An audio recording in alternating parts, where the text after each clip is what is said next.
Damn it, I got a dog. But anyway, so this is a bit of a sad video coming to you from the Saab, and luckily it's not about the Saab, more about the car whose parking space is right next to it. My Nissan Leaf. So close to paying her off too. She's so close to being done. So I just gotta get some video of her. What, 4 or 5 days ago I was coming home from the gym, finally getting my life together and not being a fat ass.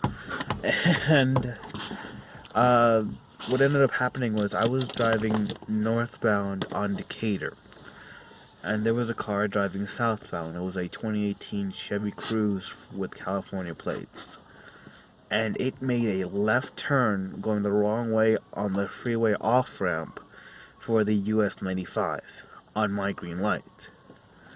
So me having a green light, kept driving straight through, and before I could even react or brake, there was a Chevy Cruze in front of me.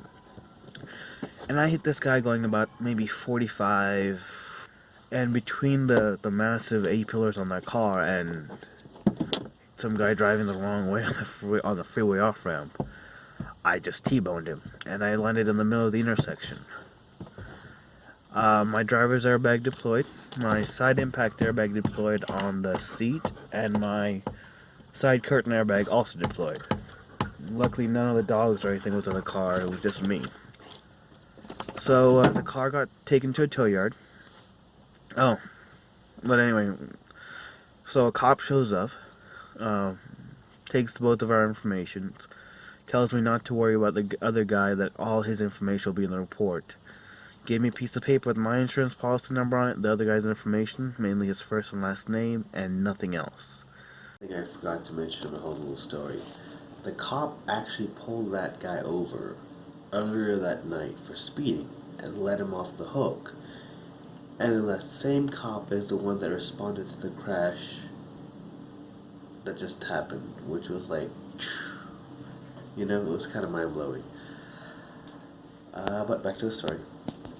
And so right now I'm in talks with my insurance company to see what's going on. I end up having to go to a doctor, get a CAT scan, all kinds of stuff, and my health insurance isn't going to cover it. But what ended up happening after that was that the Leaf, the pyrotechnics charge, or the charge that disconnects the battery from the main computer's ECU, or main car, had gone off. So they wasn't getting any more power from the main traction pack.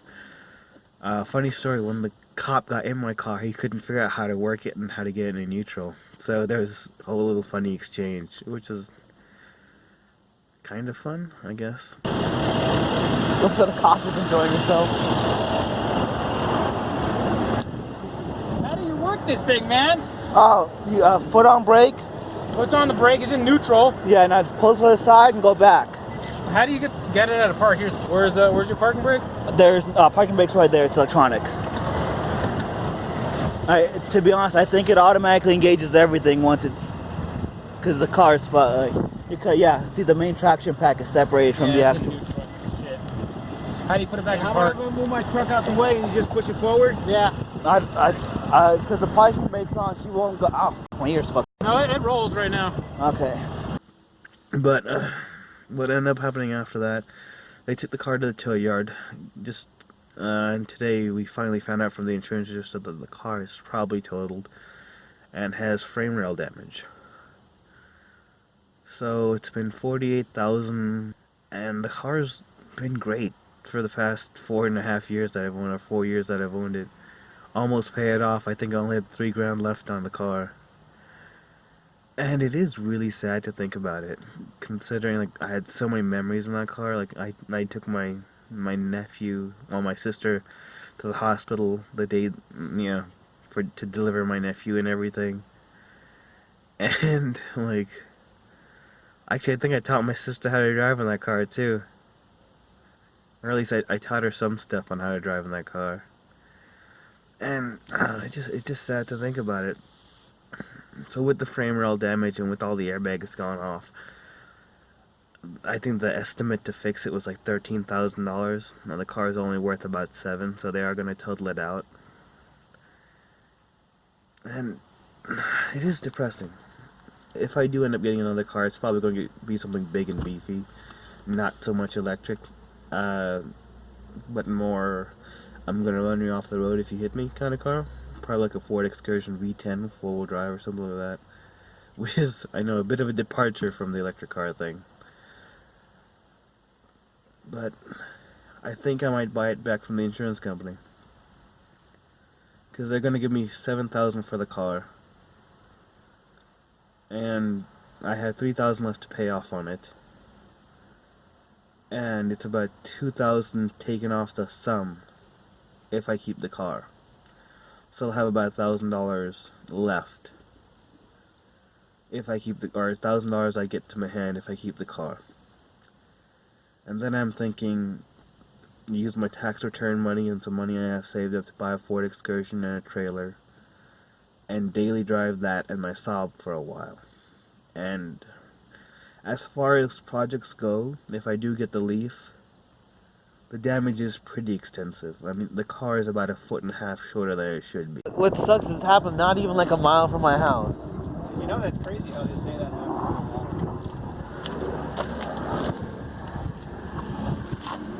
Actually, no, they're not too bent. Holy shit.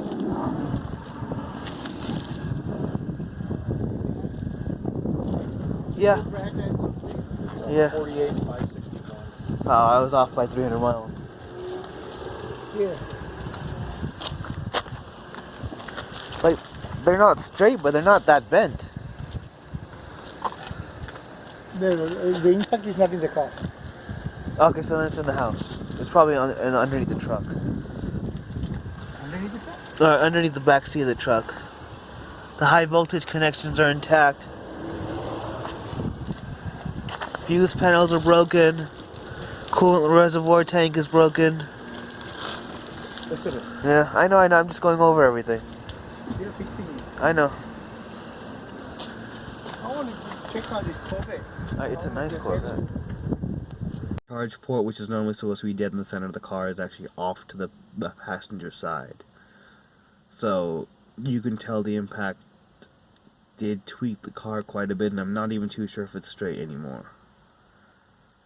But I don't know. There's this weird emotional bond you kind of make with the car. I don't know if I'm ready to let that car go. I'm not ready to let that car go.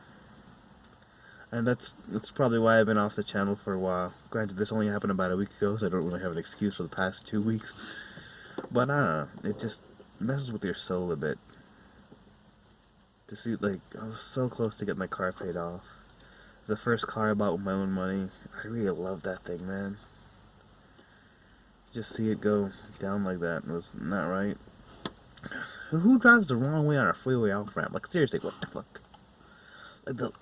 Granted, the guy was really nice after the accident. He apologized. We shook hands. Like, I don't really feel angry at him per se, because, you know, everyone makes mistakes when driving. Just granted, driving the wrong way down a freeway off ramp is a pretty big mistake. So, what's gonna end up happening is I'm gonna be fixing that car. I'm pretty sure I'm gonna do it. But I might fix our Chevy Volt first, because it has much less major damage, if you will.